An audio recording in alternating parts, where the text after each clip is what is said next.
Good. Good. How's the air conditioning? Good. It's always good.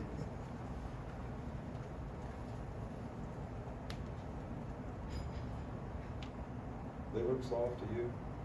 Yeah. We can do this outside next time.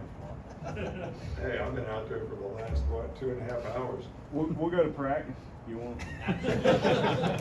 Like you said. If you wouldn't take roll, I'd let you. I won't take The roll. only thing you do is take roll.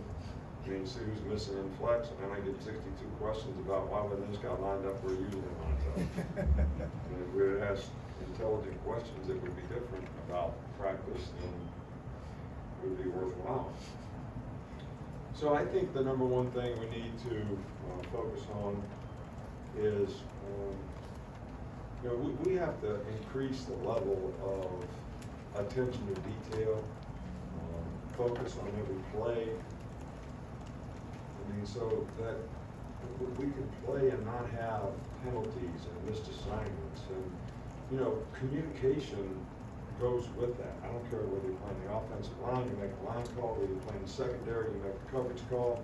So everybody's on the same page, and you can anticipate things, and you can play better, and you can play faster.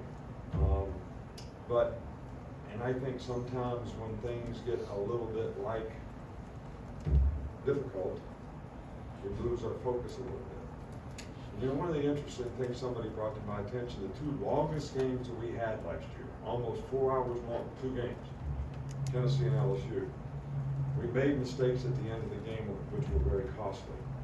And so the ability to sustain this level of concentration and focus, but no matter what you call it, deeper, focus, whatever, is something that we really, really need to do and continue to work on, so that we have a chance to be, you know, more consistent as a team and don't make plays that are drive killers or give up explosive plays on defense or help the other team with penalties or whatever it is.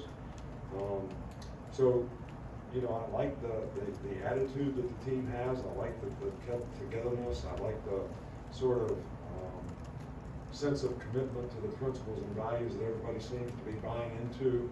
But that's something that we need to work on, and every guy has got to do a good job of, you know, working on that. You know, today was the first day of pads. Obviously, we've gotten chased inside by the rain a couple days, so this was one of the first days.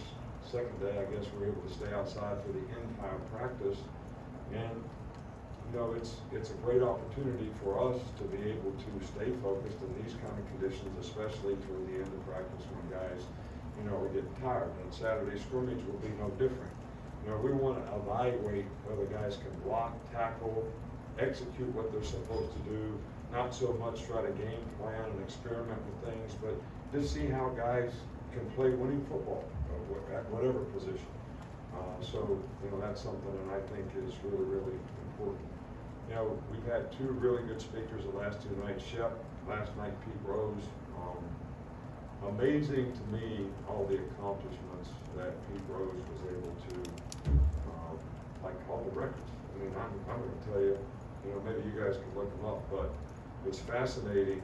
And he was, in his own admission, he was not the most talented guy, but Charlie Hustle, man, I mean, that guy was something else when it came to competitive spirit and how he went about doing what he did to, you know, play at a high level for so long.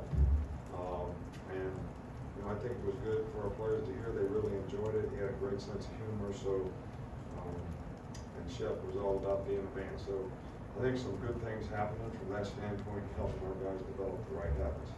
We'll start here with Charlie. Hey, Coach, just what kind of progress have you seen from Terrence Ferguson at guard? Terrence Ferguson is playing really, really well. You know, he's gotten bigger and stronger. He's also been always been very explosive and had explosive power and body quickness. And he's very confident in what he's doing. And, you know, we're playing him at center some too, which he's done a good job of that. He's showing a lot of maturity. And I look at him as a starter on our team. I think we have 6 or 7 guys who may be starters, so we'll see what the best combination is as we go through camp. To the left with Nick Alvarez. You mentioned speakers coming in, kind of trying to impart some of their wisdom to this team about their life lessons or their past mistakes. Did Pete Rose talk about his gambling or sexual misconduct allegations with the team? I don't know how to answer that. But he did call the guy that asked the question in a very funny way a name that I will not repeat, and everybody laughed. Ask the question. But I won't call you that name. When he asked the question about the gambling or the No, he said he made a mistake. He said he made a mistake. He should have never done it. And he said it was bad judgment on his part.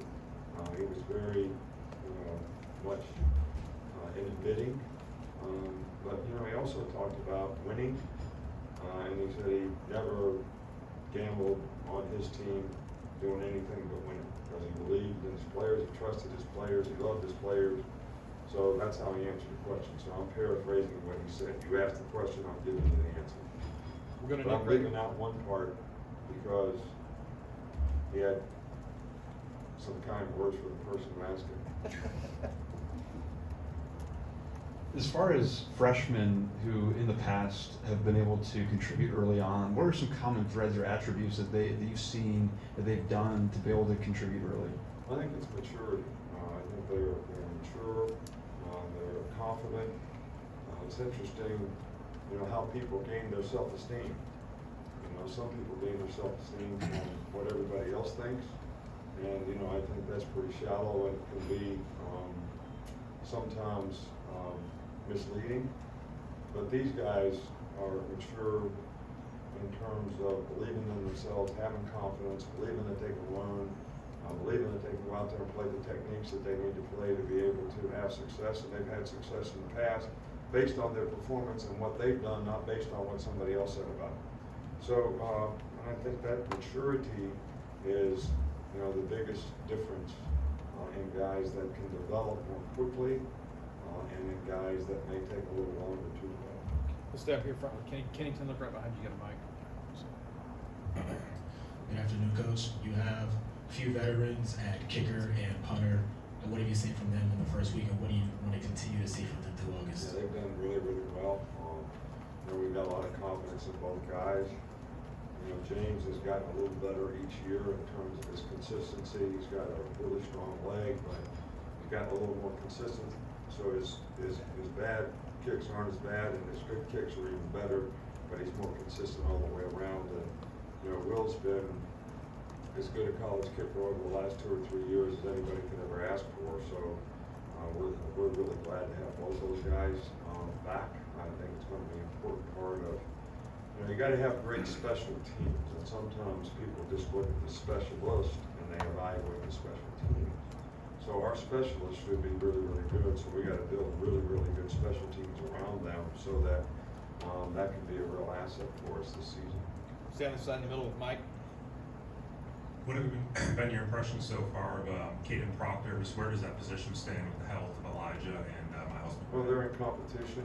I think both guys need to continue to develop and play with a little bit more consistency in terms of the very things that I've been talking about, in terms of paying attention to detail, doing the little things right, being able to stay focused when they get tired, having the mental toughness to see it through. And I really like the attitude and maturity of the offensive line and the leadership that we have at that position. So those guys are going to be pretty demanding on those guys to buy in and do things at the level they need to be able to play the way they're capable of. Nobody's disappointed in their development, but if they're going to be starters, there's an expectation that goes with that too, and I think that's something we need to continue to work to get them to be able to do on a consistent basis. Watching back on TV. Hey, Coach, I know Eli Gold is working himself back into shape. He's been rehabbing. Just your thoughts on him returning to the broadcast booth this season? Yeah, I love Eli. He's been with us for a long time.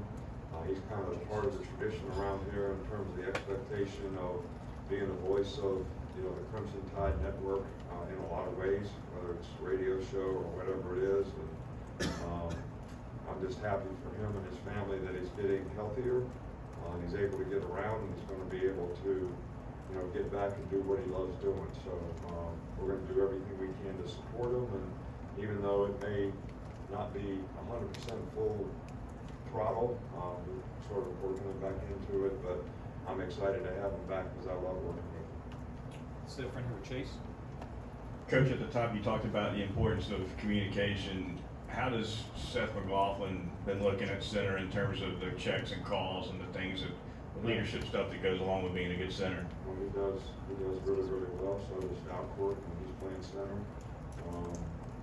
But I think when you have veteran guys that certainly can contribute to that guy, which Bush and JC, and those guys kind of set the tone for that whole group. With Seth, he's done a really, really good job. He's gotten bigger, he's gotten stronger, and he's always had a tremendous attitude. I don't think anybody's ever going to go wrong hiring him. I don't care what he ends up doing. He's got the right stuff. We'll go to Matt, a couple more. You've said you've preached to the players, just have that attitude of just a play in, play out sort of emphasis. Do you see a tangible impact on that in practice so far? If I did and I was satisfied, I wouldn't be preaching. So, I don't think it's anything that you ever give up on. We'll never give up on it. I think the players want to do it. I just think, you're changing a mindset, right, that has been the way guys go about things for a long time. And sometimes guys that are talented, it's more challenging for them to develop the right mindset because they haven't had to do those things all the time. So, but I think they realize the importance of it. I think there was a lot of lessons learned from last year, as well as every day that we can point out in practice, look, we could have eliminated this area if we had better communication or better focus or better eye control or discipline and eye control, whatever it might be. So we're going to continue to harp on those things, and hopefully, one day everyone will get it. We're going to finish here with Tony. Do the skill sets of your options behind center make a 2-quarterback system possible, and is that something you need to consider moving forward? I haven't even thought about it, to be honest with you. I don't see how those things are related. Okay. So, I don't know if we've had 2 quarterbacks around here before, but that doesn't mean we had to change the center. Or that one guy went from one center and the other guy went from another center. I was just, the options you have at quarterback, does that create do you have, do the skill sets match, or would they be beneficial for a 2-quarterback system? It's nothing to do with the center. Every center that we have can snap to every quarterback that we have. That's not what I'm asking. I'm asking, do the options you have at quarterback, their skill sets, does that lend to a 2-quarterback system? Would that be possible, and would that be something you consider? We're trying to develop all of our quarterbacks right now, so that's not something that we've talked about to this point. If we think it's going to help us win down the road, then we'll certainly consider it. Thank you. I guess I must have got overtime today, huh, Josh? A little bit. Sorry about that.